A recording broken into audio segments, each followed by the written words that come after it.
on, you guys? Welcome back to the channel. My name is Bria K. If you are new here, hello. If you've been here before, what's up? Welcome back. Today, as y'all can already see, we're just quite simply going to be getting into how to heal, how to move on. These are just some things that I did, that I applied to my life to help me, move on when it was time.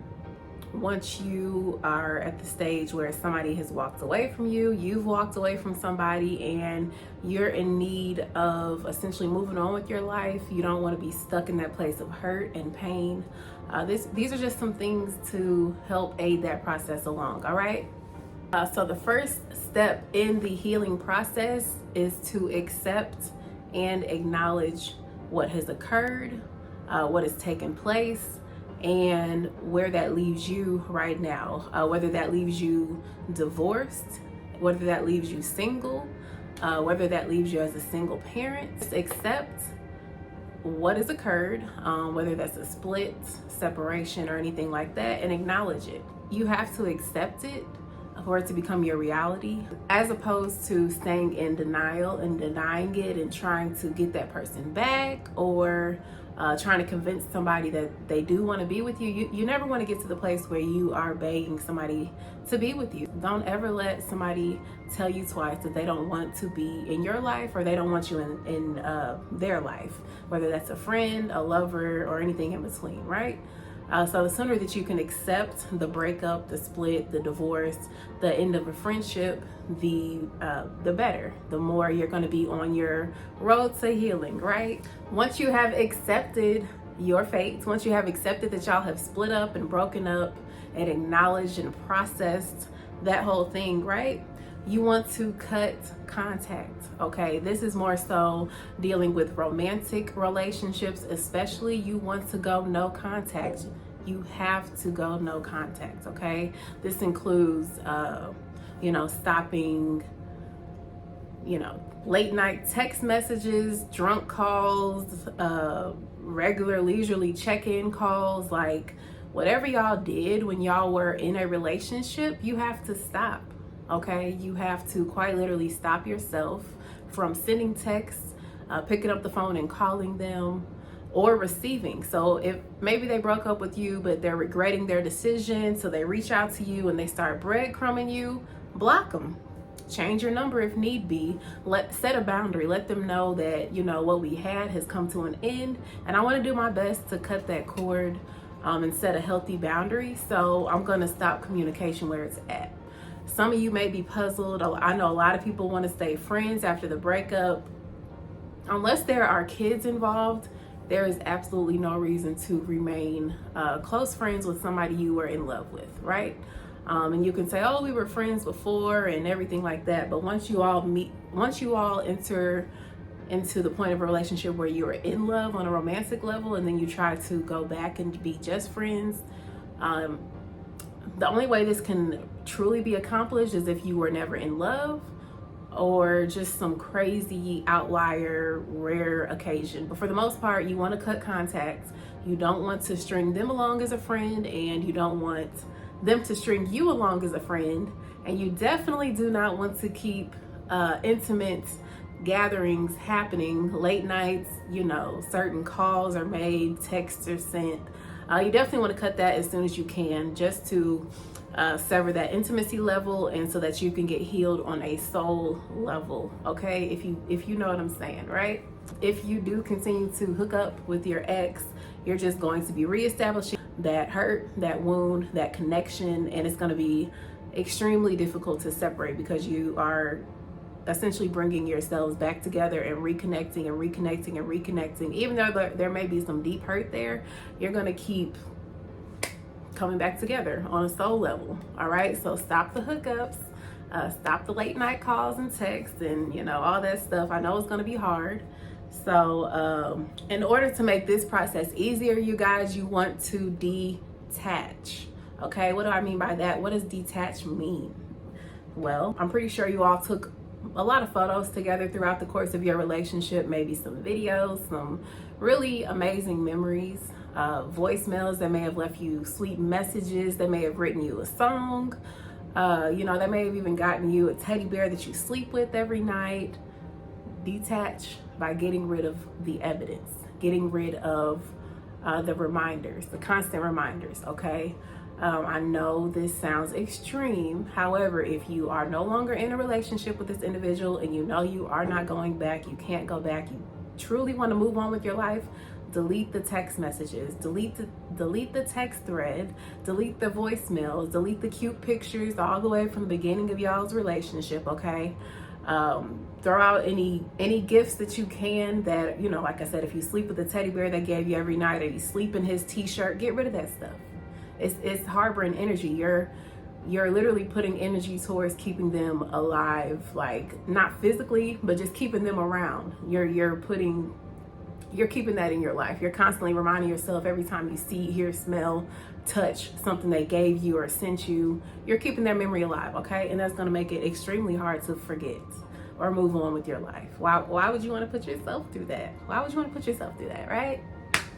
All right, so once you have detached, you have cut contact, you have accepted the breakup, you're gonna wanna grieve, okay? This is not popular in current culture, but give yourself a grieving period, okay?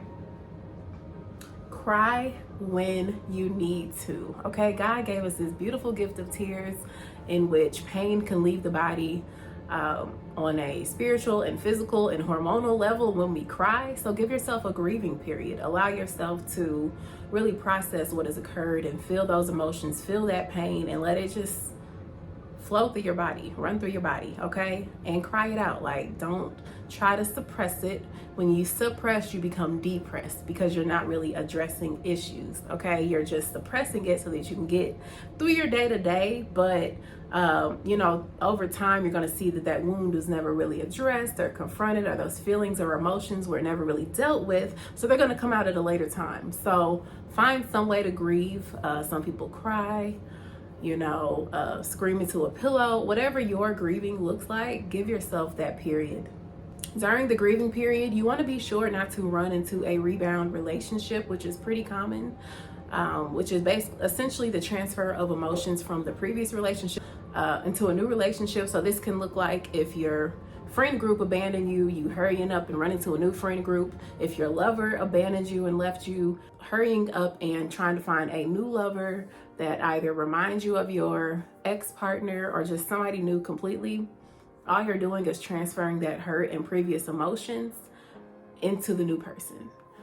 So not only is that unfair to them, but it's unfair to yourself as well. Like you need to give yourself proper time to heal and grieve so that whomever you get involved with next gets the best healed version of yourself, not this sloppy seconds, hurt, beat up, bruised, busted, and disgusted version of yourself that you are when you're going through a breakup. You know, it's pretty tough internally and externally. So don't hop into anything new. Don't hop into anybody's beds.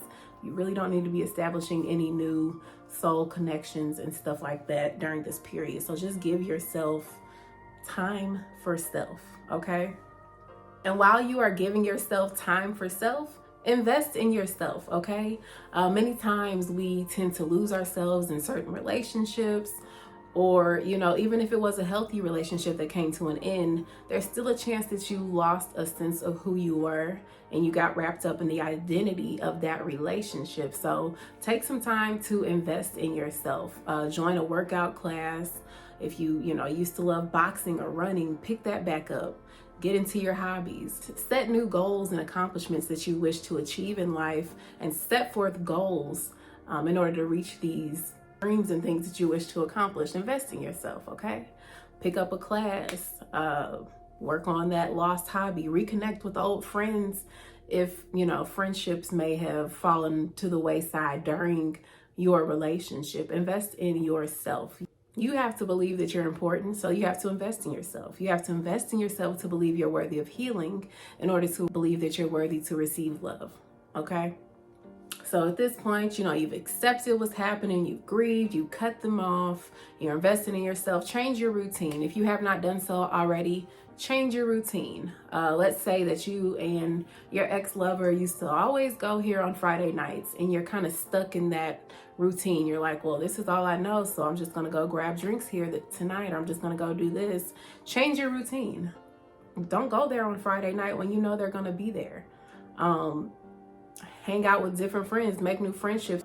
If you and your ex-lover only shared mutual friends, start going to places where you can meet new people. Stop frequenting places that you all went together. Stop listening to songs that remind you of them or songs that y'all used to listen to together. Or in some cases, you may even have to stop watching stuff that y'all used to watch together. Maybe y'all had a favorite movie or TV series that, you know, it was just y'all's thing. Like, change it up. There are plenty of series and streaming network services where you can find plenty of binge-worthy stuff. So switch it up some, okay? Don't keep repeating the same things in your routine that remind you of them, okay? Establish a new life, a new lifestyle, a new routine, right? Once you're kind of in the groove of doing your own thing and reestablishing this new life, and you know, you're feeling good, you got your health in order, you eating right, you looking good, you working out, all that stuff, make sure you have a solid support system. And this honestly should be probably early on in the process. Make sure you have a solid support system, either in friends, family, and if need be, invest in a therapist or a counselor, okay?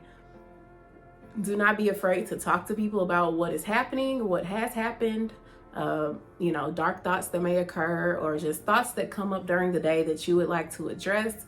Talk to people, journal, you know, find a safe and healthy outlet, again, to release your emotions. Just have a healthy and safe support system. It can be one best friend, it can be a group of people, it can be ma and pa, it can be bro and sis, it can be therapist A, counselor B, but just have a support system. You cannot do certain things alone, and this is one of those things that I believe you really can't and don't need to do alone, you know. Finally, last but certainly not least, probably the most important on this list, is ultimately give it to God, okay? There comes certain pain in life that we can do everything that we humanly and possibly can, and it's still not enough. So just really giving that pain and that burden over to God, just inviting him in to the deepest, darkest, most hurt and bruised places of your heart, and just really expressing to him that you desire to heal, you desire to be whole again. God is definitely going to move. So just, you know, pray often.